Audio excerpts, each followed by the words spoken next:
live.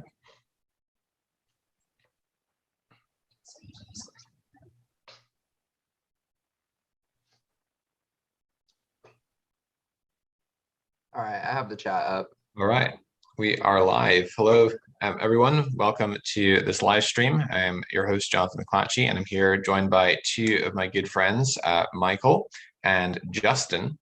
And Justin and Michael are likewise very interested in working through these very important and pressing issues in relation to the Christian faith and exploring the evidence for and against Christianity. And I'm very interested in epistemology and how to think about evidence and how to explore these religious propositions that try to arrive at an objective conclusion. So today we're going to be talking about some common bad habits in apologetics and how those can be avoided.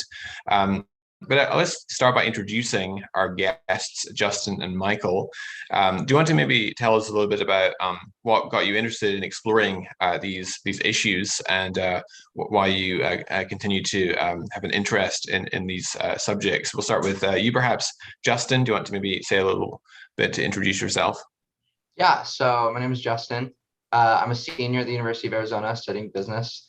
I got interested in this stuff or just, I guess, asking important questions about my beliefs close to 2 years ago when it was kind of within Christianity. It was like Protestantism versus Catholicism. And then it was this past May where I suddenly just kind of had this awakening of like, hey, my belief in Christianity at all isn't really founded on evidence, you know? It was just kind of gone with it. And I hadn't really asked if it was true. So that launched me into asking these questions. And then just kind of as I've moved through them, I've realized that there's a such thing as a bad apologetic, which I did not know before. I thought any argument was a good argument. So I can see Michael shaking his head. Yeah, so that's been a really powerful thing for me, is just in my quest to be as objective as I can on this. And there's been this huge temptation to just like get subjective and try and like pick one argument for God or really just latch on it and be like, all right, we're good to go. But I've realized that if I'm going to try and come to a true conclusion, I need to try and learn how to navigate good and bad arguments, and kind of, if I want to have something I can stay on after this season, and that I can continuously improve, I need to be disciplined, and I need to call out bad ways of thinking, especially in myself. Absolutely. And let's go over to Michael then. Do you want to perhaps introduce yourself and say a little bit about what got you interested in apologetics and epistemology and what its relevance is in your life? Yeah, so I'm an undergraduate philosophy student, and I was a Christian for the first maybe 19 years of my life. And then I realized that a lot of the answers that apologists give to questions in philosophy of religion weren't as simple as I was led to believe they were. And that led me to leave Christianity and to become an atheist for a few years. And during that time, I did a lot of reading in philosophy of religion and some in New Testament studies, which led me to come back to Christianity. But I've continued to study philosophy of religion a lot. That's a passion for me.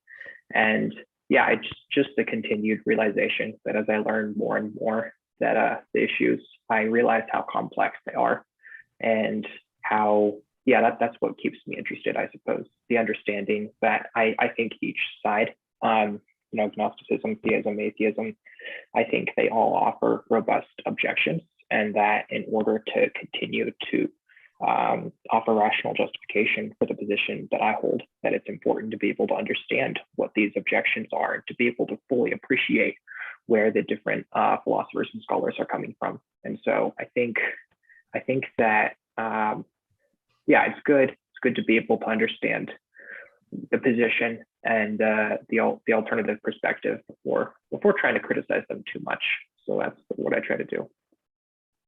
Yeah, totally. So we're here to talk about some common bad habits that we have observed in apologetics, and we'll say just from the outset that we're not here to bash other apologists uh, or put people down. Rather, we're here to just give some perspectives on some common arguments that we think are not particularly good, with the view towards hopefully Christians using better arguments, because we think that Christianity is true, and we want all the bad arguments to be on the other side of the discussion and not on our own side of the discussion.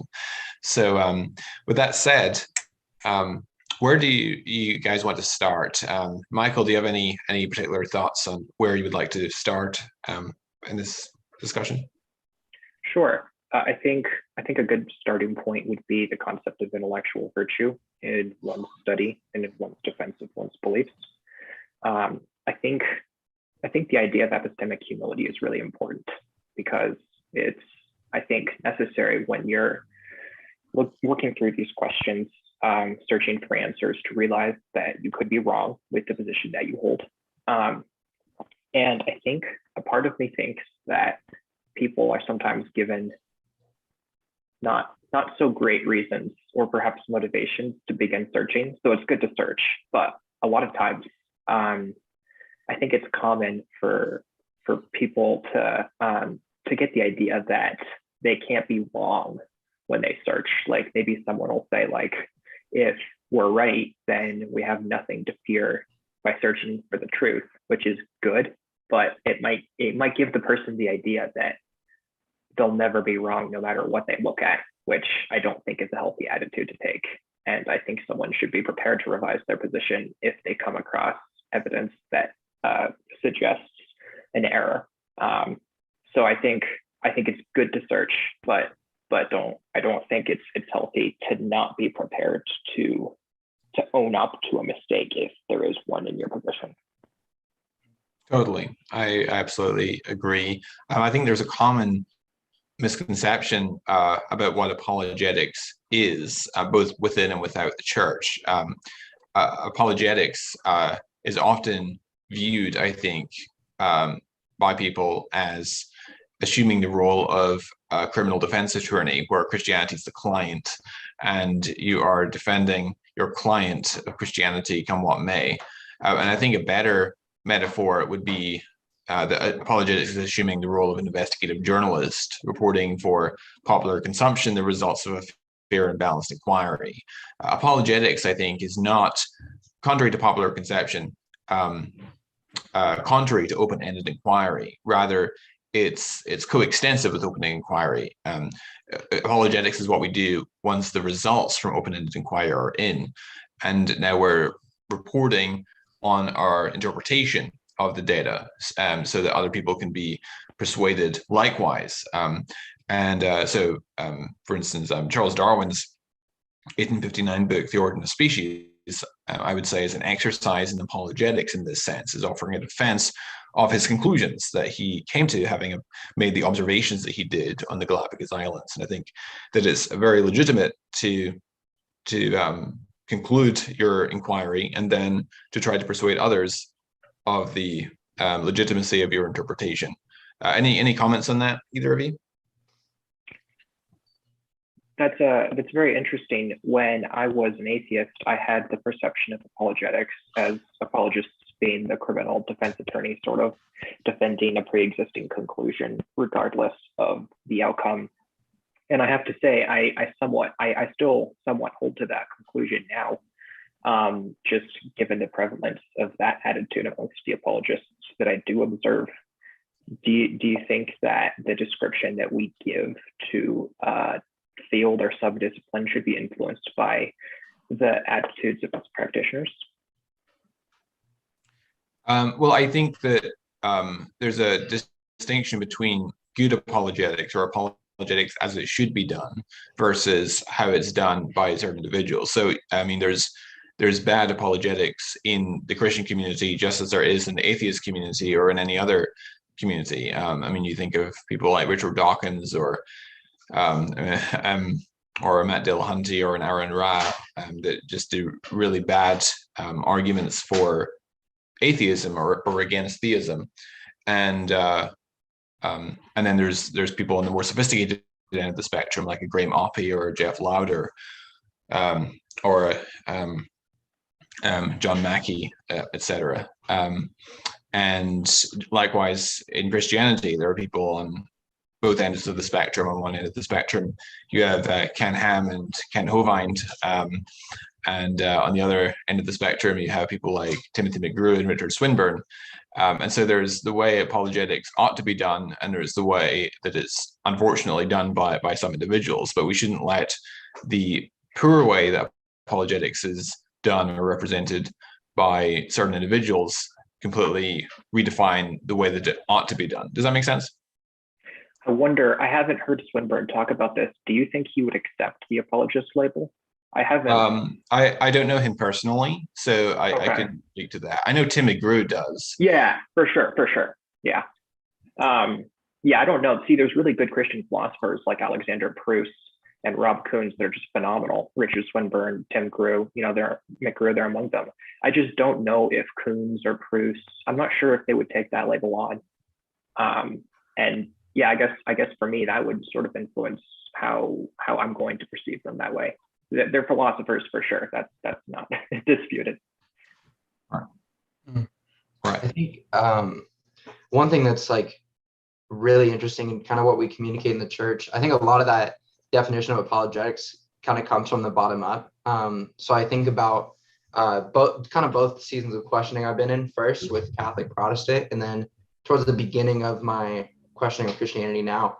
I think the way we handle people asking questions is we only throw them to the resources that advocate for the Christian position, or like for me, it was like the Protestant position. So I spent a year, quote unquote, like investigating Catholicism versus Protestantism, but I was only reading Protestants. So it was like, I think that idea of like virtue is, I think it starts from the bottom too. I don't think it's just like something where everyone here, like all the lay people can kind of just point at like the like mainstream apologists and are like, oh, I can't believe they're doing that. It's like, no, I think here in the culture, we have that. Like for me, it was really distinct when I first started questioning Christianity. I was like almost too afraid to go listen to an atheist talk about these things. Because my idea of apologetics was just like, oh, let me do what I got to do to like stay a Christian, you know? It was like, let me just get enough evidence to be like, okay, no, I'm good here. Which is a totally bogus way to approach any sort of truth seeking. Like if you are questioning a position and you don't listen to any opposing arguments, you're just talking to yourself in a mirror. And you're really letting other people do it for you. But really, Michael, one thing you've told me before that I really like is we can't control like when we're persuaded, but we can control what we expose ourselves to. So it's like if I'm only exposing myself to Christian material, then of course I'm going to be persuaded Christianity is true, you know? So I think that idea of like intellectual virtue totally hits whether you're like at the top level, like mainstream apologists, or you're at the bottom with how in the church we're handling doubters. Like in the very beginning, it wasn't until Jonathan and I started talking with you that I had atheist literature and speakers like recommended to me. Everyone else is kind of in that self-preservation mode of like, hey, let's only read Christians, kind of show you that we're right without exposing you too much, you know?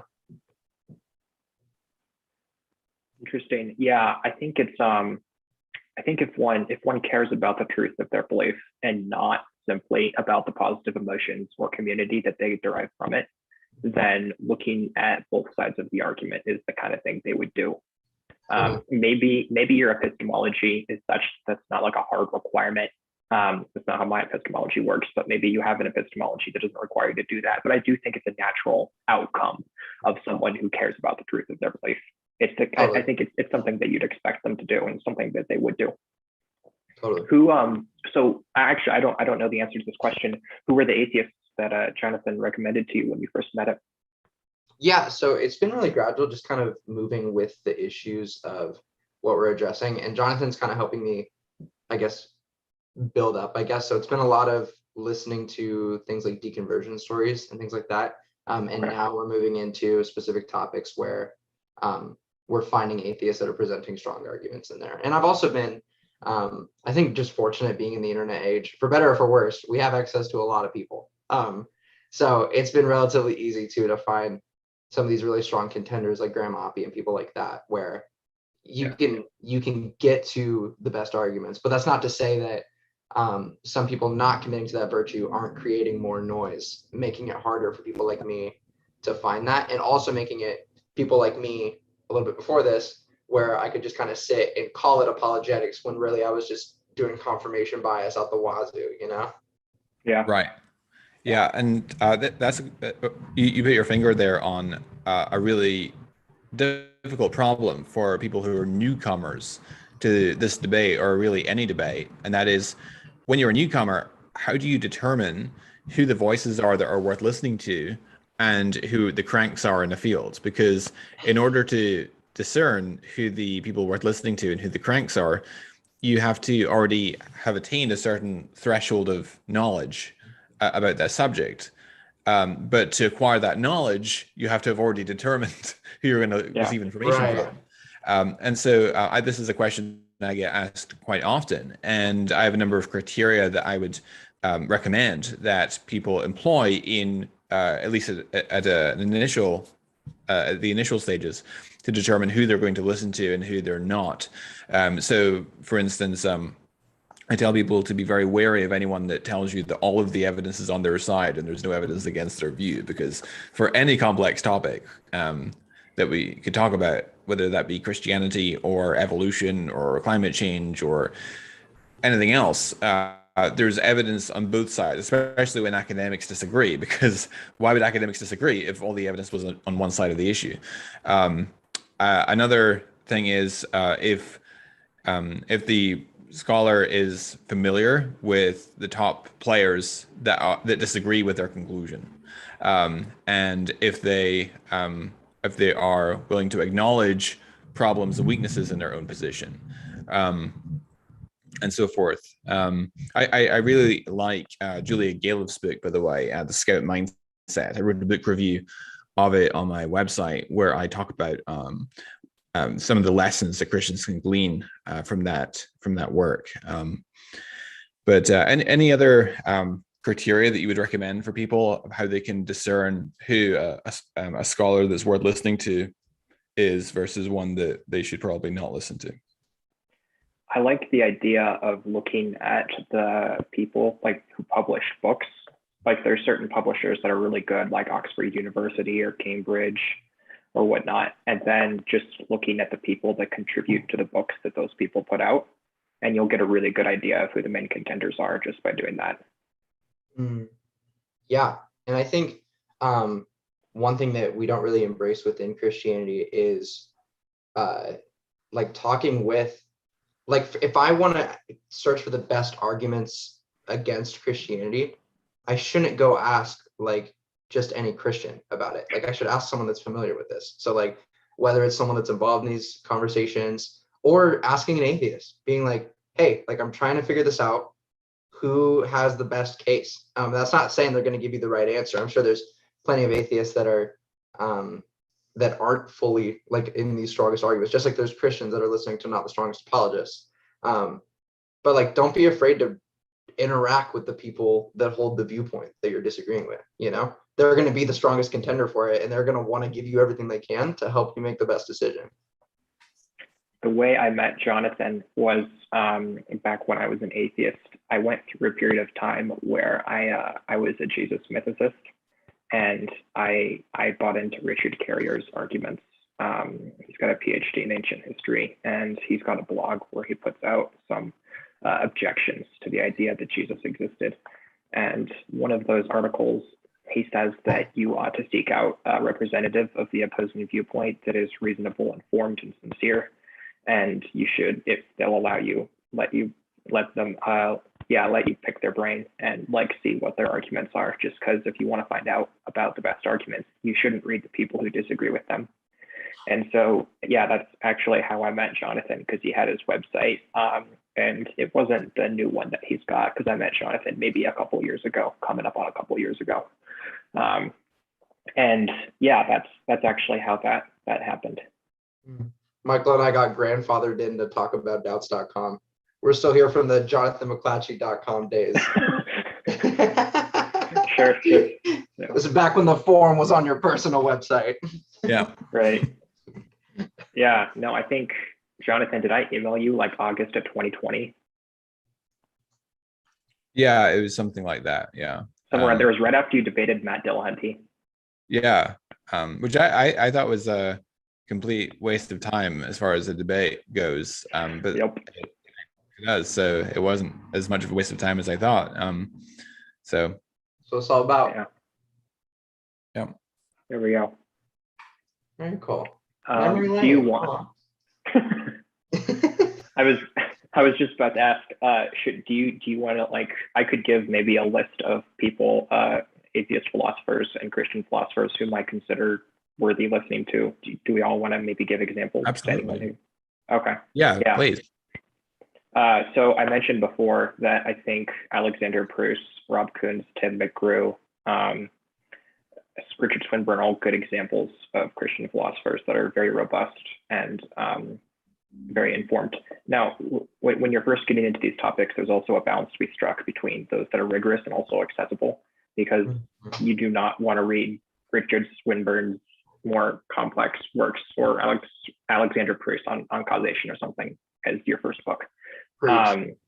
Yeah, so I would say Josh Rasmussen has some extremely good introductory material on contingency arguments. He's gone out of his way to make it understandable for those who are not already philosophers. And he's also an extremely competent. He co-writes with Alexander Pruss, and he does very good work in analytic metaphysics and philosophy of religion. So he's got a really good book called How Reason Can Lead to God that's like just a little over 100 pages long. I think he'll email it to you for free if you ask him. It's like, God, dang it, I bought it. Amazon. Oh, you did? No, dude, I have a PDF. Like, I could have emailed it to you. All right, bro. I don't want your pirated books, Michael. No. He emailed it to me. I'm totally kidding. Yeah. He gave it up voluntarily. So, but that's a good book to start with. And then Richard Swinburne has a book, 2004 edition of The Existence of God, which is a bit more dense, but it's worth it because you'll learn probability theory, which is really important for philosophy of religion, anyways. But it's kind of a step up, but it's not like, I wouldn't call it a full academic book. And then Jonathan, you mentioned Jeffrey J. Lauder. He's got some understandable material. I think he retired Secular Outpost, which used to be where he posted a lot on, but he's got another blog called Naturalistic Atheism that I believe is now posting articles on. I believe he's archived some material on there as well. And then Felipe Leon is also very good. He's got a blog called The Ex-Apologist, where he has a really famous index for the arguments. Like he presents objections to all the arguments for theism that he is aware of, and since he's a philosopher, I think that's pretty representative. And then he's got a lot of good book reviews, a lot of good articles. And then he actually co-wrote a book with Josh Rasmussen called Of God the Best Explanation, which is phenomenal because they're basically just writing chapter, just kind of reviewing each other's, like the idea of looking at both sides. I mean, you've got a book that's like one of the top philosophers in each field, just like going after each other. Although I believe Leon's an agnostic, so he's not an atheist, but I believe those would be good places to start. Yeah, one important nuance in developing arguments from God for God, which I think a lot of Christians and atheists miss, and this is brought to the fore in Richard Swinburne's work, and John Mackey also makes this point that he's an atheist philosopher. It's not necessary for the Christian to show that say the cosmological argument or the fine-tuning argument or the biological design argument, etc., or the moral argument is individually sufficient to justify the conclusion that God exists. You don't need to be committed to showing that. You can simply argue that these pieces of evidence taken individually, though not sufficient by themselves to justify the conclusion, they do raise the probability of the conclusion being true, which is the very nature of what it is to be evidence. And although individually they aren't sufficient to justify the conclusion, taken cumulatively, they can be in principle.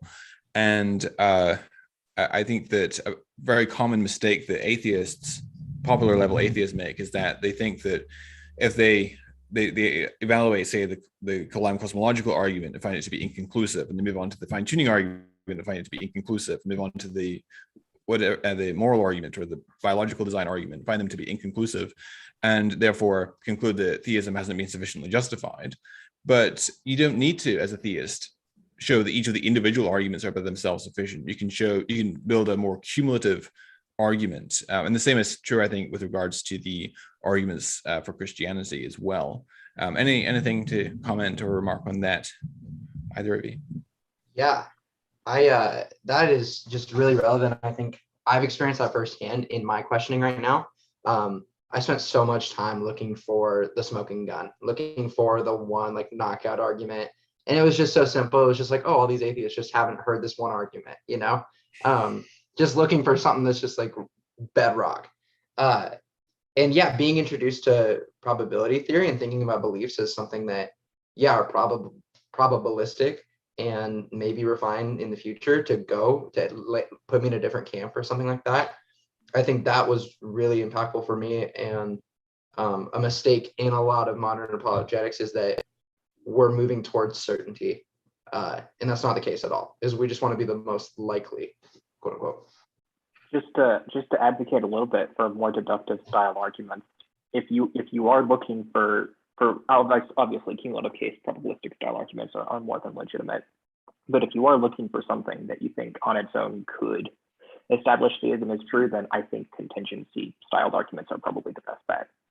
Those are among the most plausible, I think, and I believe those are probably best kept deductively. Whereas things like the fine-tuning argument, I mean, I think that's best inductive. So I think that would probably be best as part of the cumulative case. But I think, yeah, like you said, you ordered Josh Rasmussen's book. You know, the argument he's going to give you there is going to be a deductive one. And that doesn't necessarily mean that like it's going to be certain, just because the conclusion can't be stronger than the weakest premise. But I mean, it's more like if you accept these premises as rational, then if it's a valid argument, the conclusion is going to follow. And he doesn't necessarily see himself as having to rely upon a ton of other arguments to justify it. So I think that is a plausible tradition to rely upon, but I also think the cumulative case approach is just as fine too. Mm. I personally like to, I prefer to understate my arguments rather than overstate them. I prefer to understate and then over provide rather than overstate and then under provide. And so I think I personally prefer to err on the side of caution and say that I'm not committed to saying that the evidence the universe began to exist demonstrates or sufficient to justify the conclusion that God exists. And likewise, I'm not committed to necessarily to the position that the fine-tuning of the laws and constants of physics is sufficient to demonstrate that God exists, etc. So I take much more of a cumulative approach where the conclusion is justified by all of the evidence is considered holistically. Yeah, and I think that's a completely legitimate direction to go. Like if you want to take the probabilistic route, that's fine. But I think I have no problem with people who want to use deductive reasoning. Like Dr. Craig would see the Kalam as like, Justin, if you asked him like for what the smoking gun, that's probably what he would give you. And I don't have an in principle problem with that approach. I think you can do either if you want. Right. But I think it's incontestable that the fact the universe began to exist is evidence for God, even if you don't think it's conclusive evidence. That seems to me to be very difficult to contest, because if it had turned out in the 20th century that the steady state model was in fact correct, the universe is eternal in the past, then that would have been appropriately taken to be evidence that is confirmative of atheism. And so it necessarily follows then that the fact the universe isn't eternal in the past but began to exist is some evidence for theism. It's only a matter of discussing how much evidence is it. I think if that is indeed accepted as a fact in need of explanation, then you're correct. I'm not as convinced that it's as obvious as some would say, but I suspect you're right. Yeah, so Callum Miller published a paper giving an inductive formulation of the Kalam cosmological argument, and he points out that even if the evidence isn't completely conclusive that the universe began to exist, then that evidence still constitutes evidence for theism, even if it's inconclusive in showing the universe began to exist. Because as far as we can tell, the universe much more likely not begins to exist. And by the way, the fact that the evidence for the universe or beginning to exist is stronger than the evidence that the Big Bang is that beginning of everything. Does that make sense?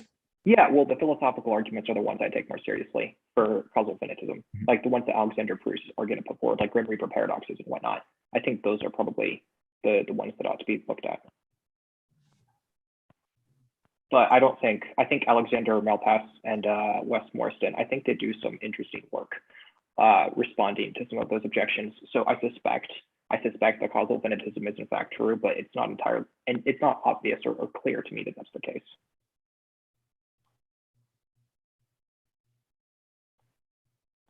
But we don't need to belabor the subject. We can probably move on. What would you like to talk about next? Jonathan, if you don't have a topic picked out, I have one I'd love to throw out there. Sure, go ahead, Justin. Yeah, so I would love to maybe talk a little bit about just like reading and overall material habits. I think we got to touch on it a little bit on like really saturating yourself with opposing viewpoints. But maybe for people like me that are questioning, or other people that are listening, or just trying to be involved in the scene, what are some good habits that you guys have seen over time when it comes to exposing yourself to other viewpoints and kind of thinking about those two conflicting sides? So like, Michael, you're talking about like getting the best and the best on both sides. But I guess after that, like once you're there, once you're sitting there with it, what is the advice you would give for people on how to think about that, or how to really apply it, if that makes sense? I think it's important to be able to articulate the arguments that you're reading, to be able to first understand them and then to articulate them to the satisfaction of a sufficiently reasonable representative of your viewpoint, which is why I think it's important to seek out someone who is reasonable, sincere, and informed that disagrees with you, so that they can kind of check your understanding and your articulation of what the argument is, so that you know that you're not just knocking down an easily constructed straw man. So yeah, you got to figure out, you got to find someone that's rigorous, but also that you can understand, and that might involve maybe deepening your background understanding of the subject matter, so that you can read someone that is in fact rigorous and not a newer village atheist, as some might call them. And then yeah, you got to be able to understand and articulate their points and compare them to the arguments that you find compelling and rigorous in favor of your position, I think. Yeah, that makes sense. What about you, Jonathan? You have any thoughts on that? Yeah, I mean, I make it a habit to read more literature that argues against my own positions than that which argues for it, for one thing. I also listen to more podcasts or YouTube channels that argue for atheism and against Christianity than I do Christian channels. And that's just simply an attempt to correct for confirmation bias. I like Julia Galef's idea of having a surprise journal. I've never actually implemented this myself, but I like the concept. So a surprise journal is, you have a journal where you note anything that surprises you, or is considered surprising from the standpoint of the positions you currently adopt, because we tend to overlook things that surprise us and not overlook things which tend to confirm what we already think is true. And so by having a journal that we write down things that surprise us, that makes sure that we don't forget to think about those things. Nice. That's really interesting. Yeah. Yeah, Galef does good work. I like what she does with the scout mindset. Yeah, for sure. Yeah, so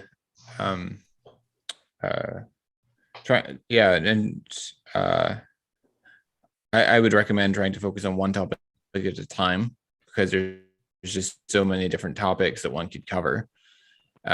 So you could pick a topic like you want to master the cosmological argument or the fine-tuning argument, or you want to just focus on the reliability of the Gospel of John or the authorship of the pastoral epistles or whatever. And then just pick that topic and read as much as you can on both sides of the issue and try to arrive at an objective conclusion, and make sure that you note all the nuances and complexities of the discussion. So the evidence which you think tends to confirm one view versus the other, and the evidence that tends to disconfirm that view, and then balance the evidences to see where the preponderance of evidence lies, which side has a greater evidence, and so which conclusion is better justified.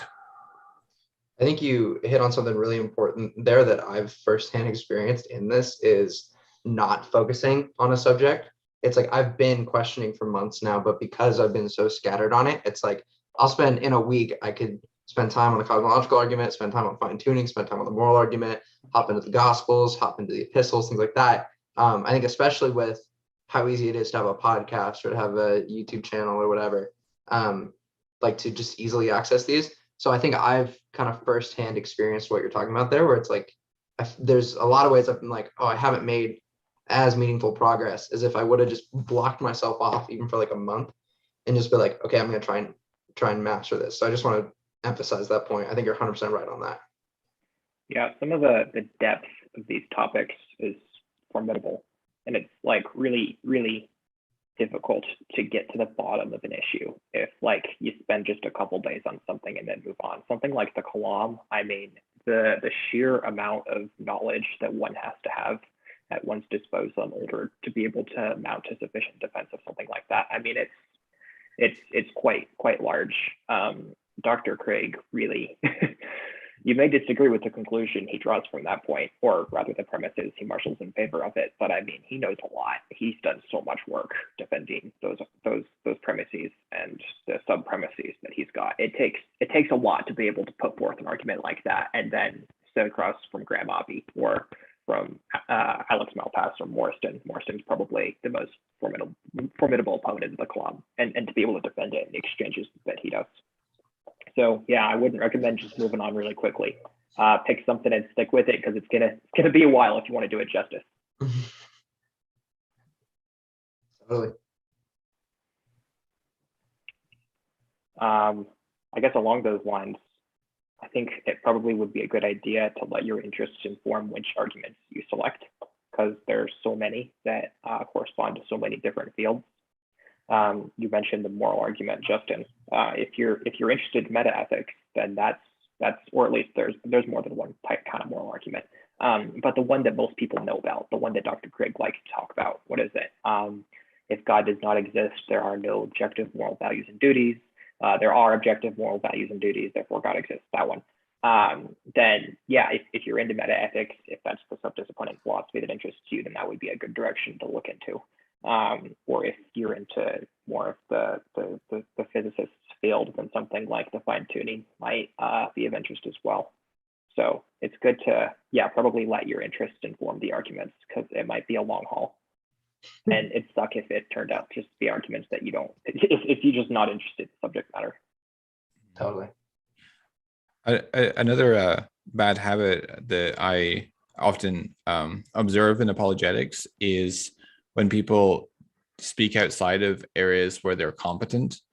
So someone speaking on a topic where they haven't done the necessary reading or don't have the necessary education to really tackle. And so because there's so many people doing that, it becomes more difficult for beginners and people who are interested in exploring these matters to identify who the experts are, because there's people speaking on those topics who ought not be speaking on those topics. Now, that doesn't mean that you can't have a justified conclusion as a non-expert or someone that.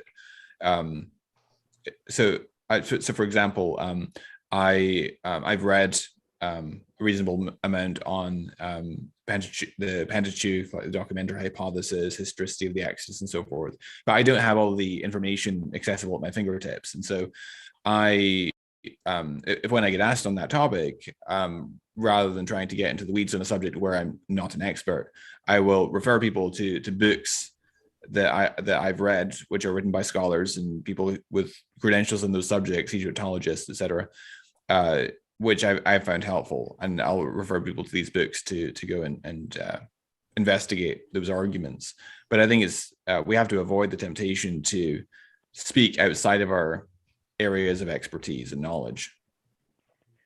Yeah, that's really accurate. There are a lot of podcasts or channels that I'll listen to that are run by lay level or popular level apologists that I think are not doing themselves any favors by speaking or trying to drive in someone else's lane when maybe they don't even have a lane. But yeah, I heard one, we don't have to name names or anything, but I listened to one YouTube channel where they were talking about how it was almost like easy to talk to someone if it were only intellectual challenges that they had to Christianity, because they were like, oh, well, the answers, I mean, they're just so obvious. Like the problem of evil, the intellectual problem of evil, that's all you got. We've had answers for so long to that, which I think indicates that they're not familiar with exactly how challenging that problem can be. That level of overconfidence, I don't think helps anyone. Yeah, it's like, it's been something for me as a questioner, like one of my main, because kind of what you alluded to earlier, Jonathan, where it's like you don't know who you should and shouldn't listen to until you're kind of well established in a field and you understand who's got better arguments. But that's been a big thing for me, is it's almost, it does come back to that intellectual humility in a sense. But yeah, when I think like a lot of overconfidence can come from people that are talking in areas that they don't understand. And I think for people, I think they ultimately fail in accomplishing their goal. If their goal is to like advocate for the Christian position, I think it almost does more damage, because let's say like an atheist was encountering that position and they thought the position you were putting forth is the best case for Christianity on that topic. It allows them to continue in that false belief or whatever it is on whatever topic you're discussing. It's almost better for me to recognize where I fail and to like, or not fail, where I'm not adequately equipped, and almost just hush in that area, so that people who have sunk all the time into this can be more heard. We're almost creating more noise if we try and speak on all these different areas that we don't really know about. Have you noticed, perhaps this is just me, but especially at lay levels, there seems to be an inverse correlation between the confidence that one has and not necessarily confidence, but how reserved one is about the success of their argument and the actual quality of the argument they put forward. So if they're like super overconfident and like almost polemical against people who disagree with them, their argument doesn't tend to like be all that good. But if they're like, I guess, more modest in the conclusions they're trying to draw, their arguments tend to be of a higher quality, at least as far as I've observed. Yeah, I think there's some truth to that. Yeah. So if you see a YouTube video titled something along the lines of "Definitive Proof of God," then that should be a clue. Yellow that flag. Maybe. Yeah, exactly. with red shades, maybe. I don't know. Right. Someone, a questioner like me, hits that video and you're just like, finally, like it's over, you know? The Holy Grail, I've arrived. Oh, 30 it took minutes. Me so long. No, and then it's like a 25-minute thing.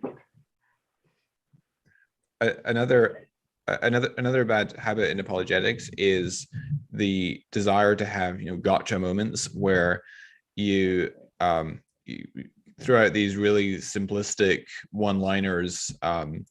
One common example of this, which unfortunately a lot of apologists have overused, is the so-called roadrunner tactic. And now I love Greg Koukl. I think that the Socratic method of asking questions like, what do you mean by that? How did you come to that conclusion is great. I've met him a few times, a really great guy. But when it comes to the roadrunner tactic and its application to problems like the problem of evil, I think that it's problematic, because when an atheist makes the argument from evil, they're running it as an internal critique. They're trying to highlight an internal inconsistency within the theistic worldview. And so the atheist, I think, can come back on. So if you point out, so that basically the way that the so-called roadrunner tactic works is so the atheist makes the argument from evil, and the Christian responds, but you can't even justify ethical norms within your worldview. And so the argument is incoherent because it can't get off the ground, because you need to presuppose theism in order to launch this argument against theism. But the atheist doesn't need to be able to ground objective moral norms. All he needs to show is that, well, you do. You claim that you can ground objective moral norms, and therefore there's an inconsistency within your worldview, because you claim that morality is grounded in God's nature, and yet the world isn't as it should be on that supposition. And so I think that framing the argument like that completely evades that particular rejoinder from the theist. Would you guys agree with that?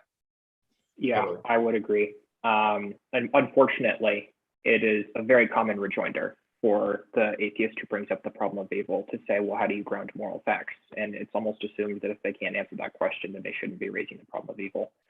Frank Turek loves bringing this up. Greg Koukl, that's his hobby horse. That's like what he will talk about all the time. And it's an awful argument. It completely confuses, misconstrues the nature of the objection that's brought forth, and doesn't answer the question at all. But it gets brought up a lot. I think Christians think this is like their silver bullet or something, because this is so popular. If you've been following Jeffrey on Louder on Twitter, he has to deal with this so often. I think he just like revamped an article he wrote on the problem of evil, and he said like the day he did it, there were like he got 3 different messages with that same objection. Like, where do you get off arguing from evil if you can't ground moral facts or tell me what morality is on atheism? And what that really suggests is that the Christians who are making those arguments haven't read the literature on the subject, because, I mean, it doesn't take very long reading the literature on the subject before that point comes up. No, it's a really very, very simple. common response.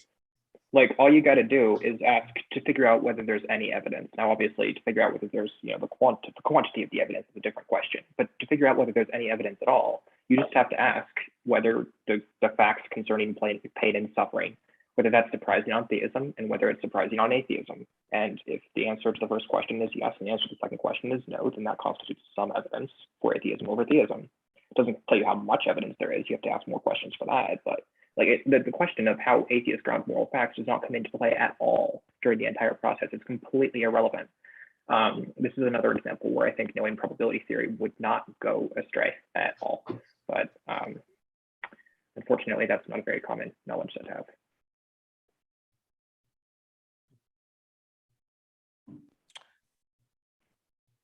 So any other bad habits that you would like to talk about? I have one that we had kind of touched on a little bit in our discussion before this, but just when it comes to like assuming the intentions of the person you're talking with, I think some Christians can be guilty of like assuming atheists just want to sin, or assuming that they just don't want to believe in God.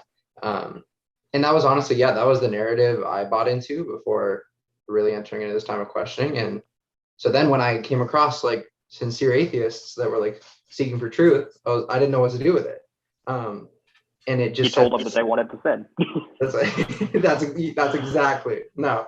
And I think that's just a bad habit. I think especially for like, let's say even if you are like already are a Christian entering into this stuff, like the Christian worldview calls you to be so concerned about people and to know them deeply and to be so relational. And I think if you're going to talk with an atheist and just walk in already assuming everything about them, you've immediately failed at like how you're supposed to handle such a thing. So I think that's from a Christian worldview, but I think even if you're not a Christian, I think just entering into a conversation and deciding where your opponent's head is at before even like interacting with them, I think you failed already. And it's just not going to be a productive conversation. I think giving people the benefit of the doubt, seeing them as a partner, seeing them as someone who can help you in this journey for truth. I think that was a big thing for me was I almost saw atheists as like the villain in the beginning of this questioning. And I think now it's like, okay, no, in my like truth seeking journey, there's been times where I look to some of these atheists in all these conversations and I feel more connected, or like I have more in common, or I understand them more than some of my Christian friends who aren't on like a truth seeking path, So I think recognizing that we can be allies, we just have to choose to be, and not being so quick to throw up all these walls just because someone thinks a little different than you do. That's very true. I think a way that gets brought up in specific arguments a lot, when I raised the problem of evil as an objection some years ago without fail.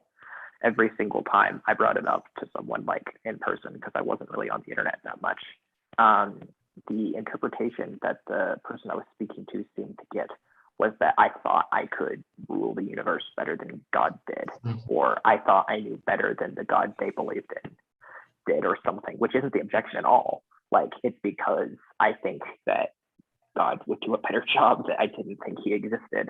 So that was like missed the entire point of the argument.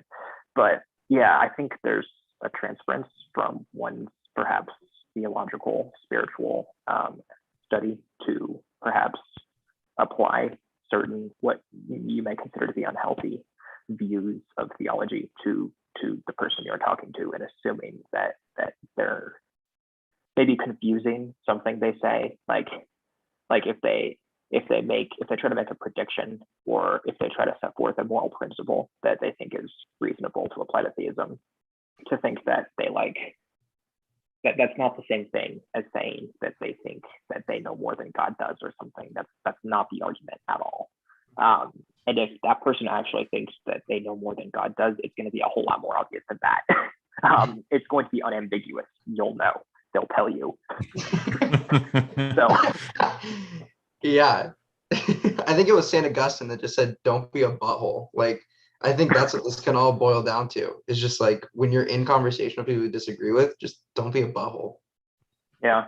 Well, of course, what one thinks is being a butthole or not, obviously, is going to vary.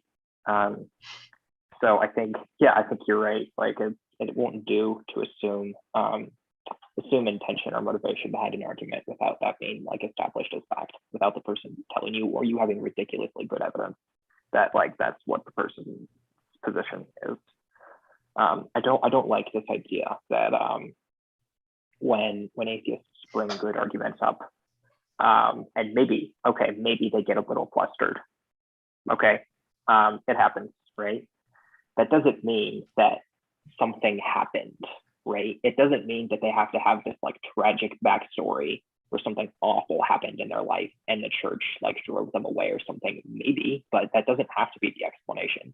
It could be that they're frustrated with the way the conversation is going, or they had a bad day, or it's a controversial subject matter. Like, it's easy to just dismiss the objections by attributing to your interlocutor some type of emotional backstory that explains why they believe the way they do. That has nothing to do with the quality of their objections, which I think is an intellectually dishonest way of proceeding, and not something that someone should conclude without like sufficient evidence. Right. And I think that happens on the other side of the fence as well, with atheists psychologically analyzing Christians and trying to motive monger about why they are doing what they are doing. I think that we have to give people the benefit of the doubt, and until there's reason to think otherwise, we take for granted the reasons that people give for why they came to the conclusion that they did. So I think it's quite unhelpful on both sides. Yeah, no, both sides engage in their fair share of armchair psychology. I know my first thought was who taught who how to do it, but I think they both started on their own.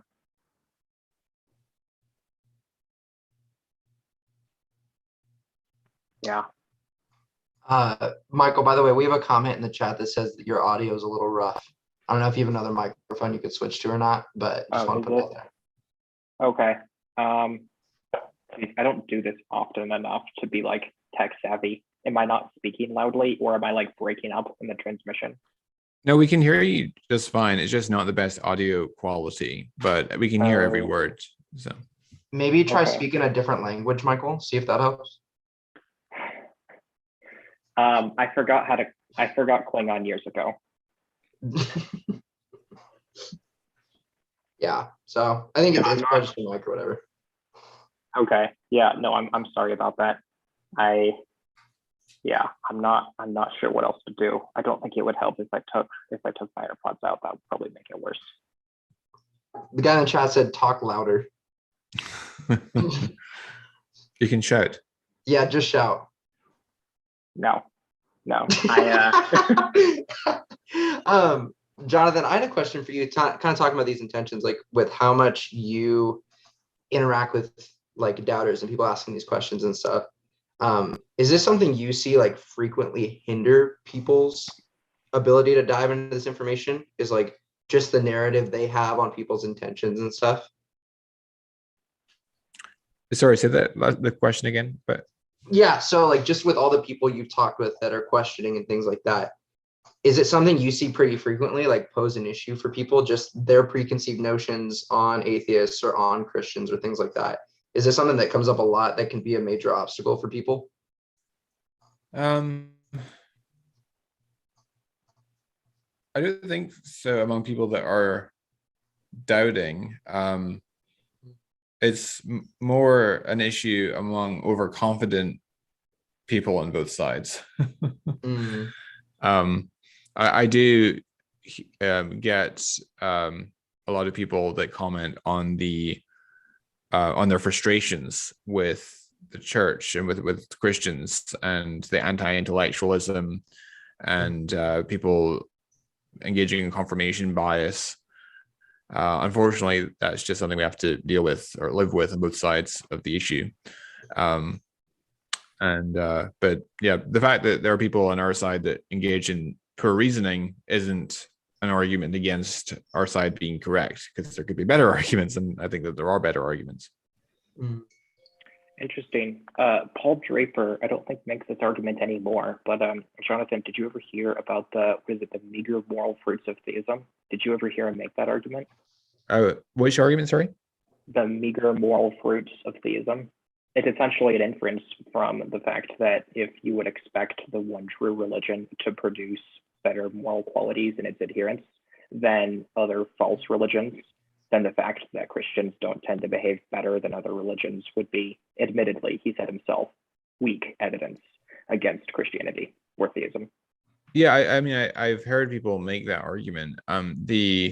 My response there, though, would be that Christianity predicts that you will find hypocrites and people not living as Christians should live, and so the fact that you find hypocrites and people that profess to be Christians when they in fact are not isn't strong evidence at all, I think, against Christianity.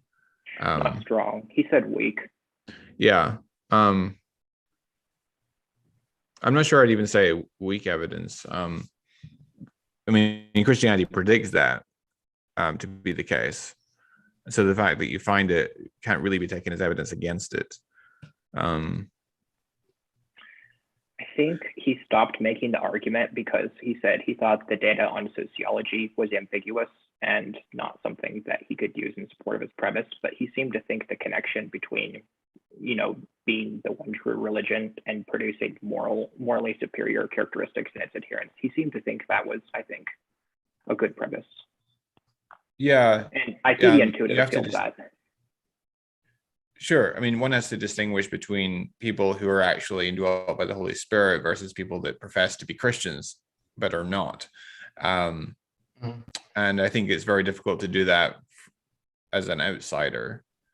And of course, if you're not a Christian and you're an atheist, you don't believe there's any such thing as someone that's truly indwelt by the Holy Spirit anyway. But yeah, he's looking at the sociology, just the data, the statistics. He wouldn't look at like what perhaps some people would call the true criteria for becoming a Christian, just because there's going to be other sects that would disagree and whatnot. I don't think, even if he said himself it's a weak argument, he doesn't even make it anymore. But I do find it interesting that that actually is an objection that gets brought up by sophisticated philosophers, and it's not just something that is something of a fallacious inference in the minds of those who leave Christianity.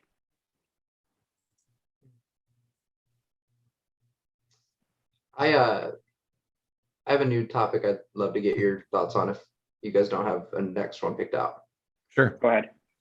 Yeah. So, and Michael, I know this is something you're especially passionate about, but when apologists are handling like Christians asking these questions, and there's some sort of expectation for a emotional transformation, like a huge like encountering God moment where it can almost feel like, okay, we're building like, yeah, apologetics gets you, or like thinking about the evidence gets you some of the way, but really what it takes to make people a Christian is them having this big emotional episode. And like that's what makes a convert, everything else is just kind of like the marinade. Yeah, if that's true, I'm screwed. So I don't have any analog to what I hear Christian apologists talk about when they speak of these experiences. Even when Dr. Craig talks about like the inner witness of the Holy Spirit, or when literally anyone says that you should be like in a relationship with Jesus, I unfortunately don't know what they mean by that, and that could reflect some shortcoming on my part. I mean, I'm more than willing to admit that I don't know, maybe I'm not doing something that I'm supposed to be, or I'm doing something that I'm not supposed to be. I went through a period of time where I, did my best to decide what maybe was going on. And yeah, I ultimately concluded that I don't think it's a realistic expectation to have like that kind of experience. Some people might be fortunate enough to receive something along the lines of what's talked about. I don't doubt that some people have, true, genuine experiences, but I don't think it's nearly as common as like culture or, the hype makes it seem as though it is. And I would not want to lead someone to expect that type of experience, lest they're not one of the lucky few and are caused to go through unnecessary doubt like I was because of that. Right. I completely agree. I also don't have that sort of veridical, mystical inner witness experience of which people like Alvin Plantinga and William Lane Craig speak. I'm not sure how you would distinguish it in any case from that of the Mormon that claims to have a burning in the bosom, which verifies that Mormonism is true. And I know Alvin Plantinga's response to that typically is, well, with Mormonism, there are defeaters, which overpower that warrant. And what I would say there is, yeah, but the fact that Mormons going to have this mystical inner witness experience, and we know that they didn't. We know that their belief, or at least we know that their beliefs are false because the evidence against the Book of Mormon and so forth, that undermines the credibility of that experience in confirming beliefs. And so if it undermines it for them, then it undermines it for us too, unless you can show that the Christian inner witness experience is qualitatively different. I'm not sure how you would go about showing that. I certainly, speaking for myself, don't have that, and I know plenty of other Christians who also don't. And we also understand from Scripture that God works in different ways in different people's experience. We read about the problem of divine hiddenness throughout the Psalms, for example, in the book of Job. And we also see God coming through for people in very miraculous and providential ways in the Bible, such as the Exodus from Egypt, or the return of the exiles from Babylon, or the coming of Jesus, and so forth. And so we have both divine hiddenness as well as miraculous providence in the Bible. And so we shouldn't be particularly surprised if we see the same thing in our own day. And I think I encourage people not to limit the scope of one's inquiry to one's own limited experience, because I think that there is evidence of God working providentially, even miraculously, in the world today. And I would point people in the direction of the work of people like Craig Keener or Robert Larmer, or even Lee Strobel on this particular topic, who have done research on modern miracle claims and testimonies to modern miracles. And I'm not saying that all claims of modern miracles are correct. Obviously, they're not.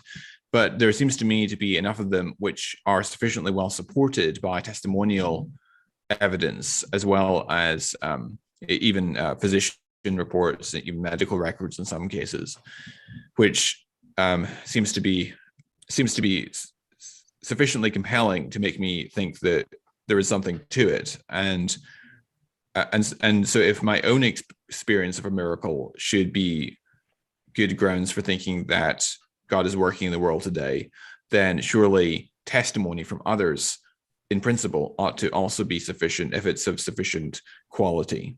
Does that make sense, or would you agree with that? I have a ton of thoughts on that. In my questioning, there have been so many nights where I've just like agonized with God. I'm just like, all right, come on. Like just that one miracle, that one really crazy experience, like, and we can put this whole thing to bed, you know? I'm like, what's taking so long? Like the suspense is gone. And yeah, I think Jonathan, you make a really good point on that different cases have different, like, that it's not like a one size fits all, like, oh, everyone's going to get a miracle.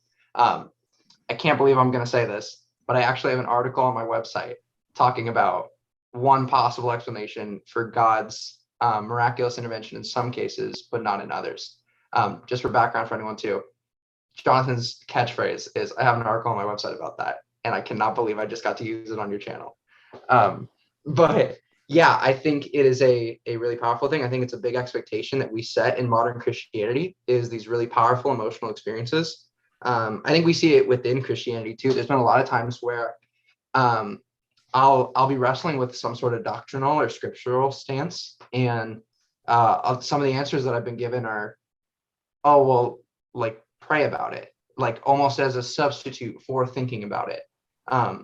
And I think a lot of that comes back to this really emotionally centered Christianity that, in a sense, can absolve it. And this is not at all saying this is how all people approach it. I don't think the majority of people approach it this way. But I think in one sense, it can feel like it's absolving you of responsibility of like decision making. It's like, instead of me needing to really sit and think critically about this and try and reach the best conclusion and act on that, it kind of puts the responsibility on God of saying, oh, he didn't, or he moved me this way because I felt this way, or he didn't say anything, he didn't object. And that's what gives me permission to do something. So I think it's not just a Christianity outwards problem. I think it's a pretty common Christianity inwards problem too. This overemphasis on emotions and kind of taking the place of evidence and reasoning and critical thinking. Yes, I concur with that. It leads me to develop some rather uncharitable assumptions, doing a little bit of my own psychoanalysis on what most Christians care about and what Christians don't care about. But in my defense, I think I have some pretty good empirical evidence for that, in the form of how Christians interact with those who disagree with them, how they interact with arguments, how often and inclined they are to pursue the arguments for and against their position. But we don't need to go into that in depth. But yeah, I see where you're coming from with that, Justin. How was that for you? And Michael, I've gotten to hear a little bit of your thoughts on this privately, but just I guess, how has that been for you coming from an atheist position into being a Christian? You kind of hinted at it before, like this idea of being in that relationship or getting these emotional moments or things like that. But I guess I'd love to hear a little more on just that process of coming from that emotional expectation to kind of where you're at now. Yeah. Well, for one thing, I think J.L. Schellenberg is probably a whole lot more right than he has any right to be, sometimes at least. He's the guy behind the problem from divine hiddenness, at least its formulation and philosophy of religion. I think he might be onto something, because of the experience, or lack thereof, rather, that I had. And so it led me to take more seriously the arguments that are formulated around these topics. And there was a period of time where I was somewhat, I would say, I call it like emotionally compromised almost, just because I didn't prefer for that kind of, how do I put this? I didn't prefer that a God that didn't interact with his creatures, those who bear his image. I didn't prefer for that kind of God to exist. I wanted one to exist that would interact with his creatures the way that Christian culture suggests that he should or would. And so, yeah, for a few months, I was quite dissatisfied with the reality that I found myself in. It's kind of funny. I was probably less disinclined towards Christianity as an atheist relative to right after I became a Christian because of that point. And I eventually moved on. And I think it was probably just reading more of the scholarship surrounding divine hiddenness and some of the takes that you get from the sophisticated theist and atheist philosophers that allowed me to approach the subject in a bit more of an objective manner. But it is something that, yeah, I do try not to think about it too hard, because it wouldn't be difficult, especially given the temporal proximity to that period of time, for me to revisit what I consider to be an unhealthy mindset. So I try not to dredge up those thoughts too often, just because of. Sorry for asking you about it. What? Sorry for asking you about it. No, you're fine. It takes, I guess what I mean was like it takes a bit more than that. Otherwise it would have happened already. Don't worry. Gotcha. You were like, yeah, I just don't like going through it. And I was like, no, you're good. You're good, dude. Yeah. But those were my thoughts. I think it's a legitimate problem. I think Schellenberg's onto something because of that. I'm not sure how much weight to assign or how much force to give the argument. I don't know if I would want to put it deductively. I think I might put it more in an inductive form. But yeah, I think there's something to what he says. Have you read my essay on divine hiddenness? Mm-hmm. Yeah. Well, actually, was it a recent essay? Because I know you forwarded one to me a while ago. Oh, okay. I was Did just you write curious something? what you thought of my appraisal of. No, that was the one a while ago. Okay. Yeah. Was that the one? Because I remember we talked about it pretty. I think we talked about it too. Was that the one where you were talking about how God's not required to present, like he's required to present sufficient evidence, but not like more than that? Yeah, there's a lot of things I say in the article, but that's okay. Yeah. Okay. So let's see. Let's hope I remember what you said. I think that it would be very easy for people to accuse, and I don't think you are doing that, but I think it'd be easy for each side to accuse the other of like maybe being overly complicated in its treatment of the issues. Like Christians could say that atheists are making it way harder than it has to be, and atheists could claim that Christians are making it way harder than it has to be, right? So I don't necessarily know if I find that approach altogether convincing, because it seems as though that's symmetrical.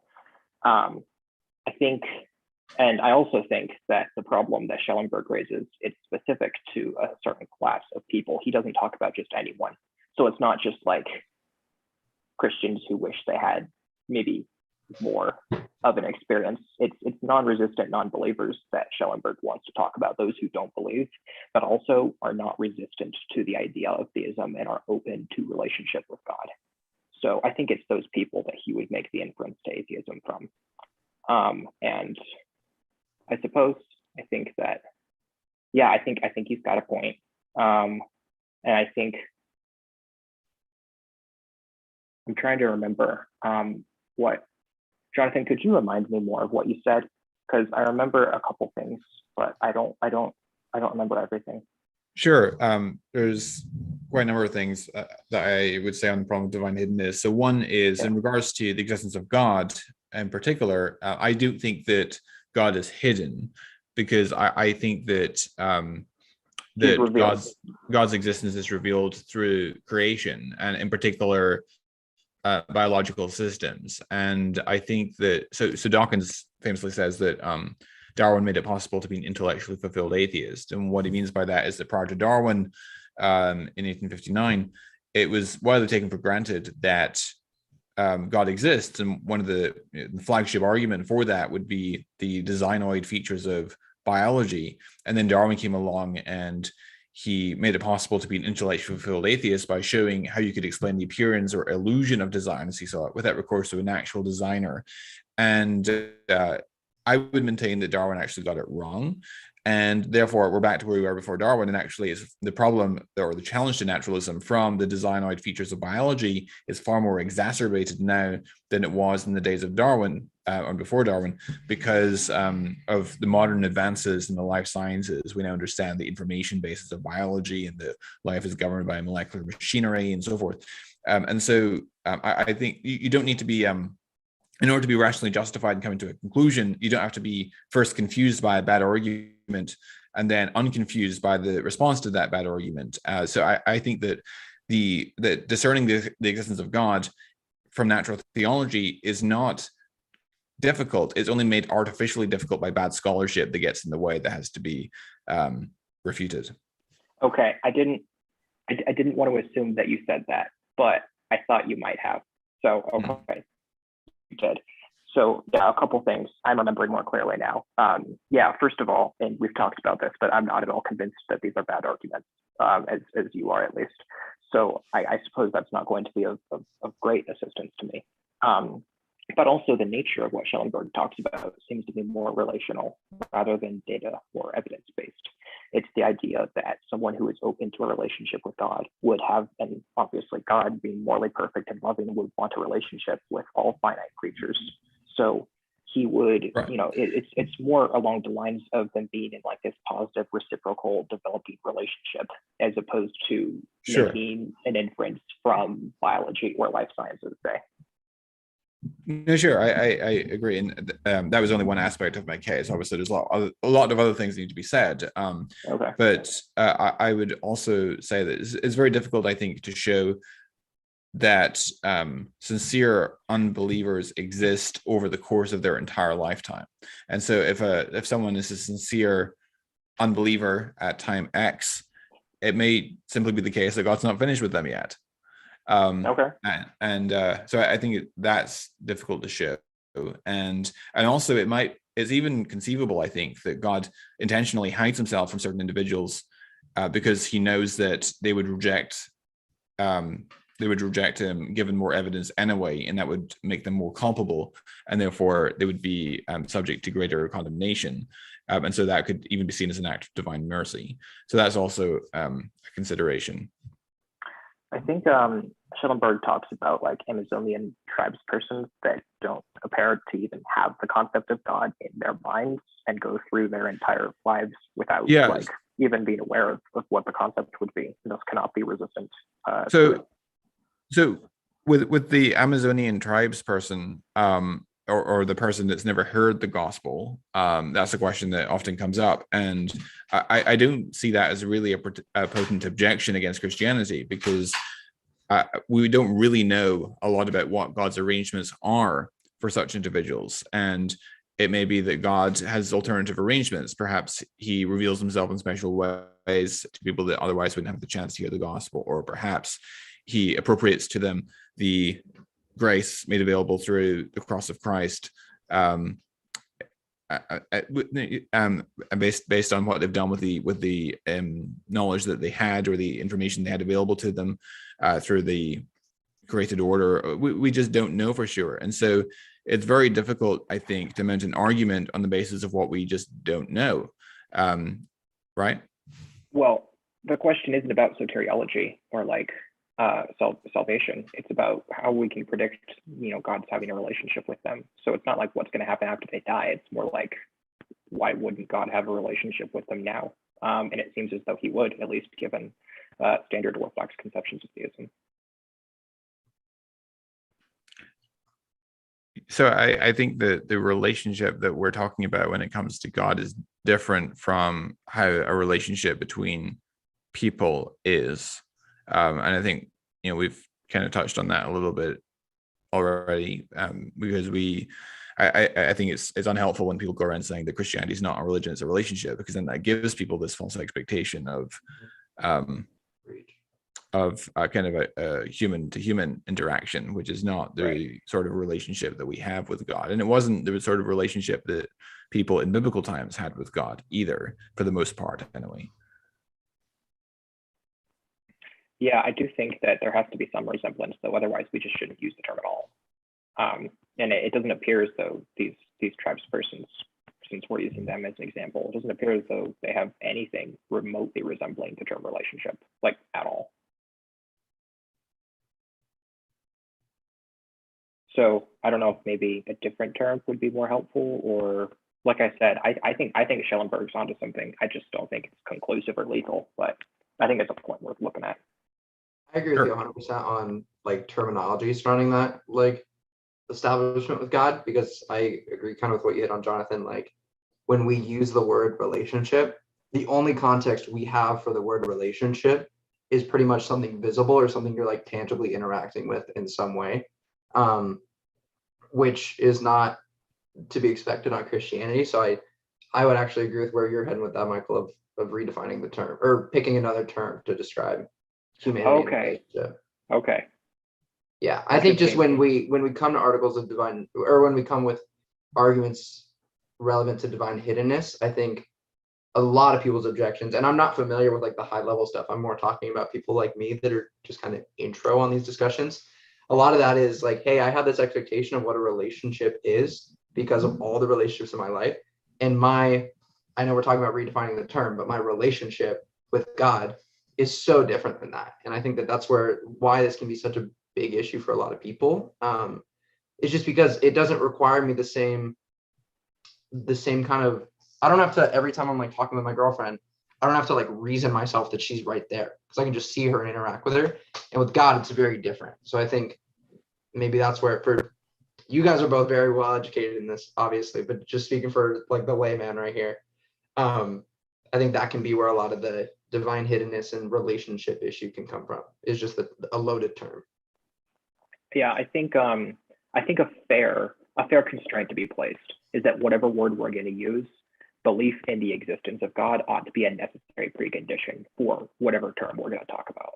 Like if you don't even believe this God exists, then this pseudo relationship term obviously doesn't apply. It can't. And that's the thing with non-resistant non-belief, emphasis on non-belief. They don't believe, which is where I think some of the argument gets its force from. But like I said, I don't think it's like the end of the world or anything. I don't think it has to be a lethal objection, but it is one that I take into account. Yeah, I agree with you, Michael, that the problem of divine hiddenness and the related problem of evil or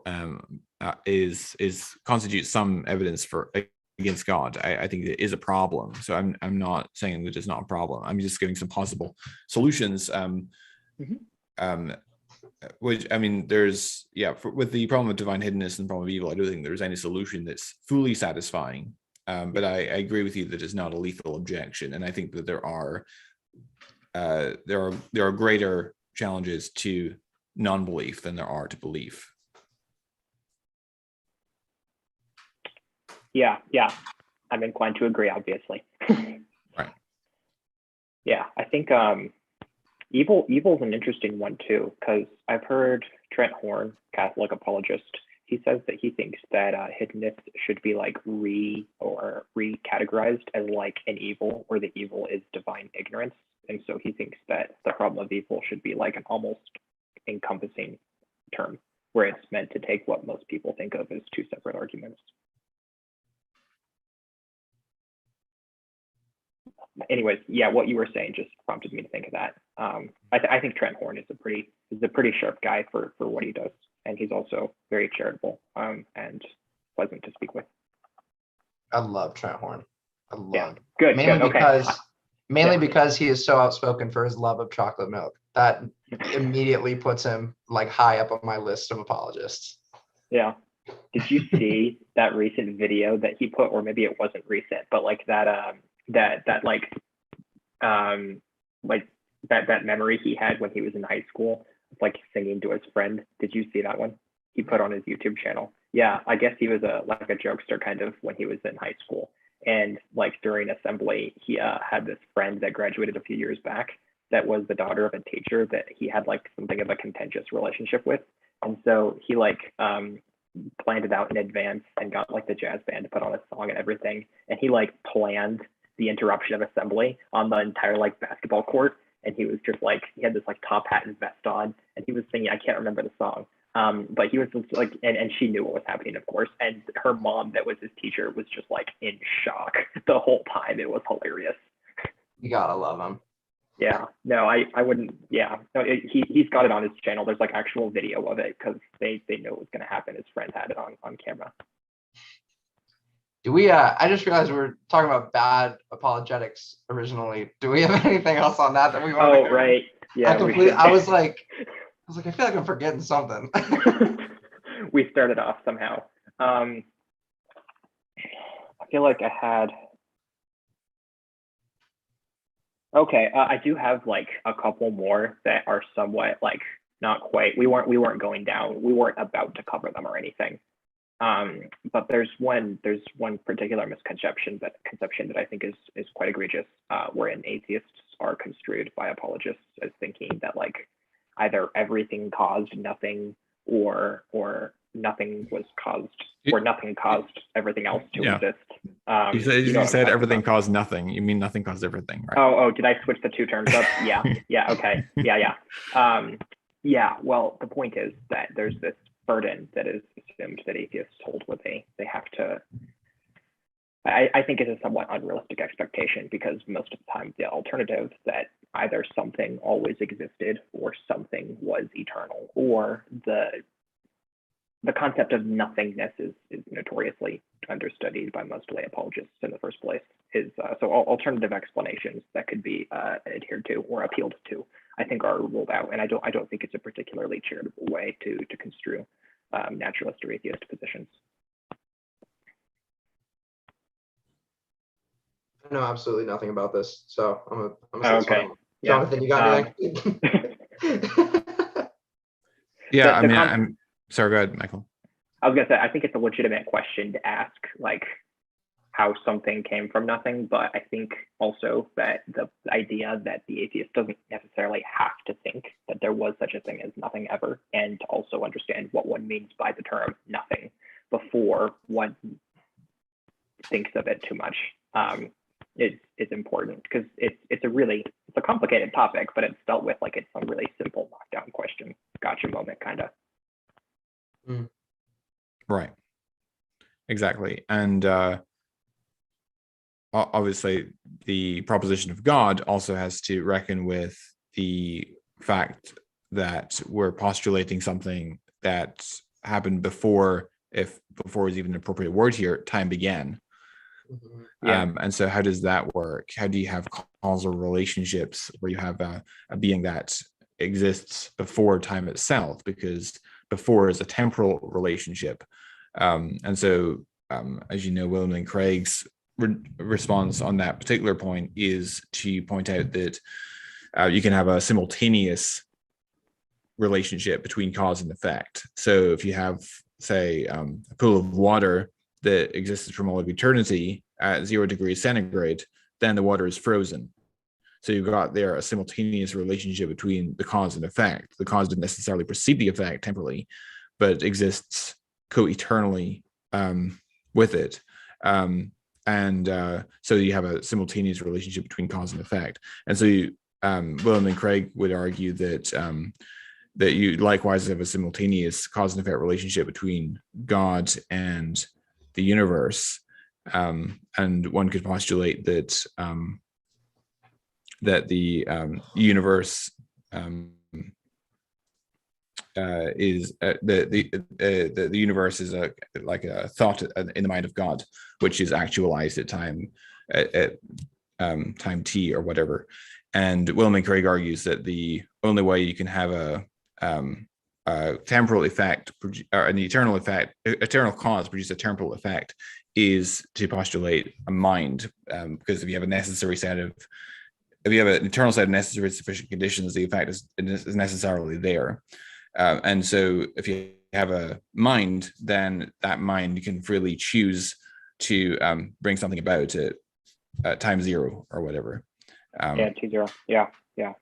I think this serves to show that intuitions break down very quickly when we start talking about these types of arguments, and that, questions that are meant or just restatements of common intuitions, I don't think should be presented as these knockdown arguments. Right. Although there should be discussion of the concept of nothingness and how that relates to the beginning of the universe if one does believe in such a beginning. I don't think that we should be able to import intuitions as easily, which I think, unfortunately, Dr. Craig, I think, is guilty of doing in some instances, especially with the first premise of his argument. And it expects to account for that. This is why I prefer to argue inductively and probabilistically, and argue that the fact the universe, as far as we can tell, began to exist, constitutes evidence for theism, but it isn't necessarily sufficient justification for theism. It has to be considered together with other arguments. Yeah, I think his first premise, the causal, the everything that begins to exist must have a cause for its existence, obviously has an intuitive appeal, but I don't see any reason why we should think that all of the empirical instances which necessarily take place within a spatiotemporal framework must apply to such a thing as the beginning of the universe, which would be our one candidate for something that did not take place within a spatiotemporal framework. I don't see why we should expect there to be this intuitive connection between the two. And he seems to make much of that and doesn't really seem to defend it all that much.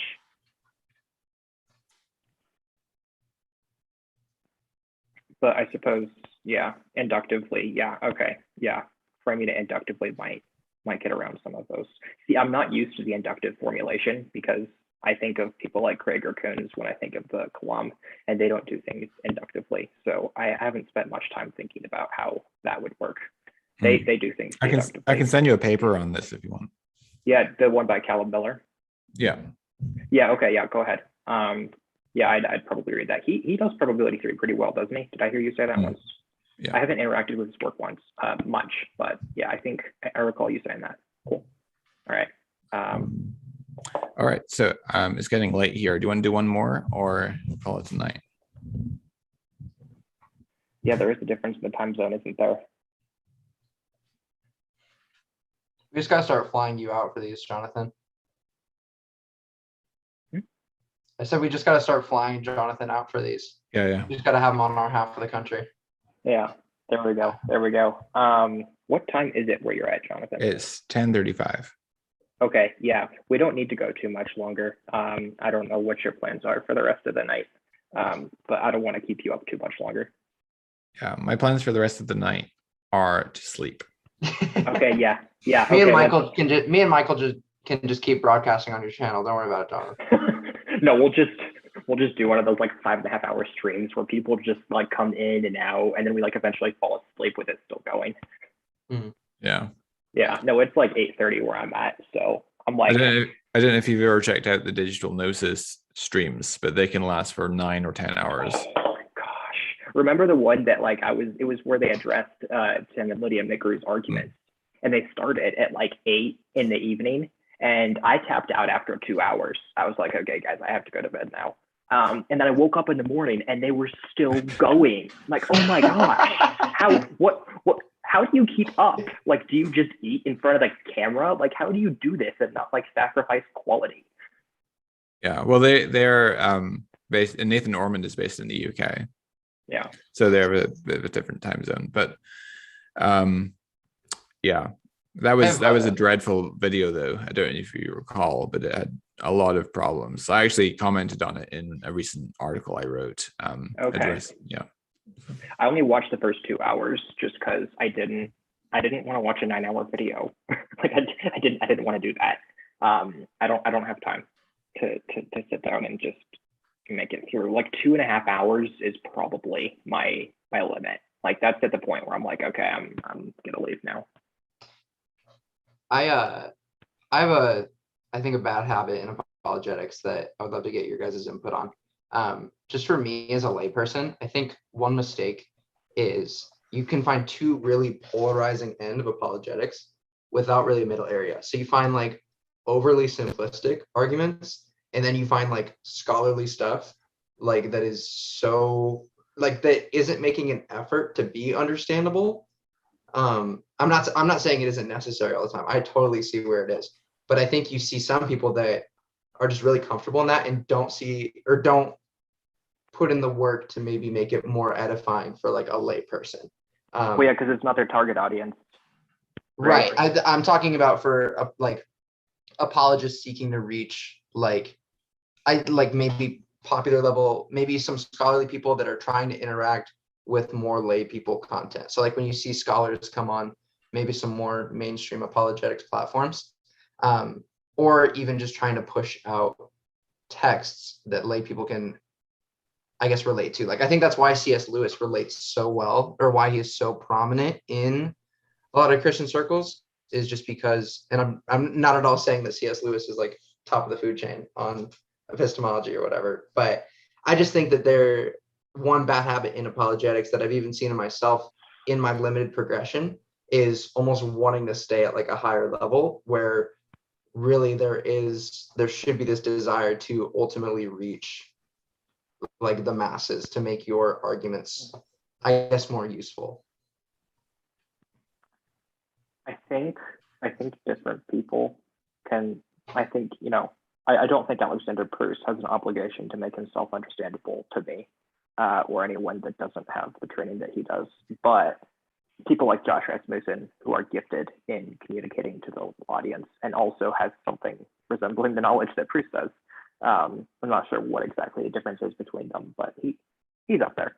I think probably someone like him, and I think would probably be better at doing something like what you're talking about, and I think he does.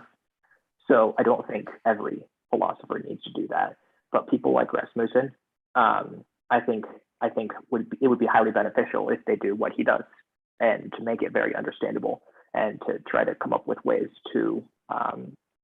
I remember he was on a podcast, Capturing Christianity, and he was like trying to use non-technical terms, and he would like substitute it with other words that are not what philosophers will use.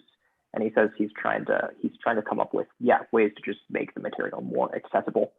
So yeah, people like him are out there, but I don't think that all philosophers have to do that. Not all of them are really good at that. And yeah, I just think it's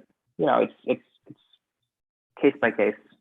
Don't make Kuhns do that. Don't make Proust do that.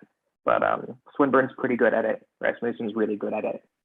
You get different. Do you think it'd be a valuable skill or do you think it would edify the greater, like, these conversations and this critical thinking as a whole if some of those high level scholarly people like put in the work to, I'm not saying that they have to like take every single one of their writing and like no longer make it scholarly, but I mean, if they had a more developed skill like a Rasmussen or something like that, and were able to interact with a lay person and have these conversations. And I'm not saying they need to completely close that gap in a 1 hour time period, but I think for me, as like a lay person, just trying to understand, just trying to reach truth, I can get frustrated because there are these scholars out there that just know this stuff so well and can totally help me out, but don't necessarily think about how they could impact me for good. And again, I get what you're saying about target audience, but I think some of it can come from this. I think for some, it can be a little bit of like academic elitism where it's easier to stay up here in the circle and kind of forget about the little guy at times. So I think there's a sense in which the pursuit of truth is something that ought to be difficult, because it's only in that sense that I think it can be meaningful. So I think there is a certain amount of struggle that should be involved. Like, it should be hard to understand what Proust says. I don't know how meaningful it would be to read his work if it wasn't difficult to understand him at some point, and to be able to, I guess, take that journey and to not have it just explained right away. I think there's a sense, at least for me, of like, I think it should be hard. Like, philosophy shouldn't be something that we can just immediately understand. I think it's something that it should take a while to be able to get to. And I think that the development and growth that a person can experience on a personal level as well is another, like, that will be a byproduct of going through that journey. But there are people like Rasmussen who will help you along the way, and he will like give you, like, I've helped him before. He's helped me out with like being able to provide like intermediary texts to like try to like what the stepping stones even look like to get to the point where you could read someone like Travis Doomsday or Doomsday, can't remember his last name pronunciation. But yeah, I think it should be hard. I don't think it should be simple. I understand your perspective on that. Yeah, maybe it's not one that you wanted to hear, but yeah, I have kind of, I don't know. I think that's what makes it worthwhile. I understand what you're saying with that. Yeah. All right. Shall we wrap up here? Yeah, let's do it. All right. Well, thanks everyone for tuning in, and hope you learned something, and we will catch you in the next live.